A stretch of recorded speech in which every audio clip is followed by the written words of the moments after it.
So, Carol, you were talking about a terrible mistake you made. That's right, and I still cringe thinking about it.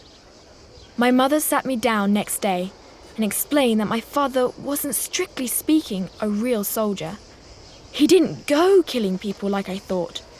His job was to visit war-torn countries and distribute food and first aid. So much changed in that one moment. I realised how selfish I'd been trying to keep my dada to myself. I realised how his job was much more important than any of my teenage tantrums. My awareness was soon accompanied by boundless admiration for my father, and very soon I'd made up my mind.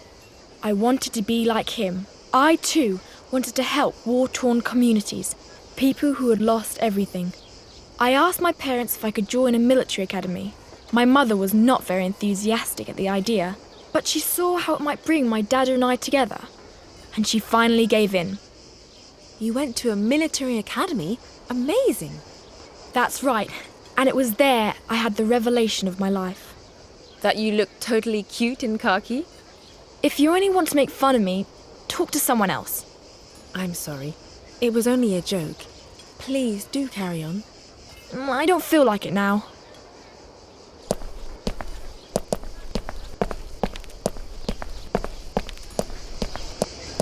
Right, where was I? Oh yes, the extraordinary thing that happened to me. The band had turned me away, so I went for a walk through the dark countryside, wallowing in my grief. I walked for ages, far from any signs of life, and after a while, my feet started to hurt. I decided to take a rest and sat down on a tree stump to watch the stars in the night sky.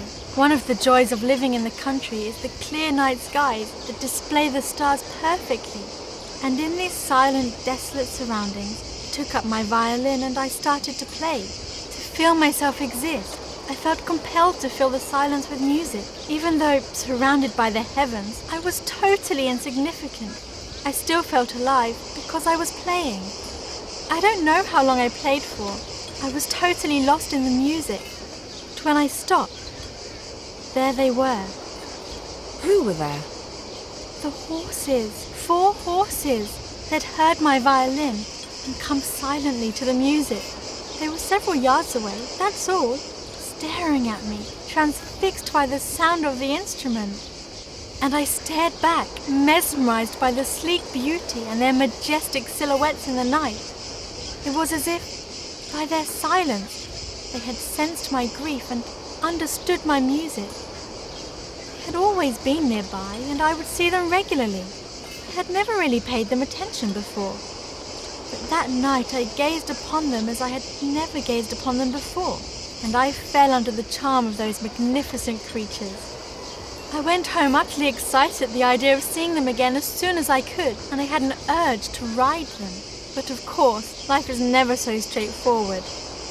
How come? I'll tell you more next time. I'd rather you stay with the fairy tale image of me playing violin to the horses.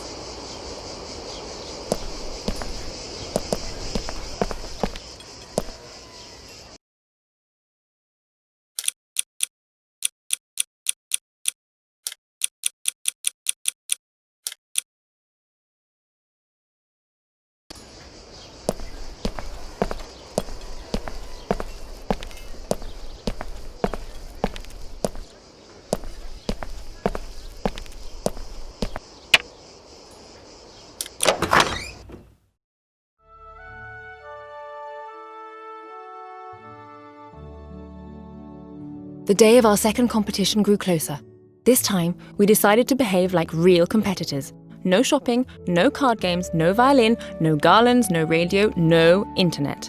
Everyone was totally focused on training, on physical and mental training. I personally wanted to make sure my theory was up to scratch. Not even a bomb could have upset my focus. Unless that bomb was a young man.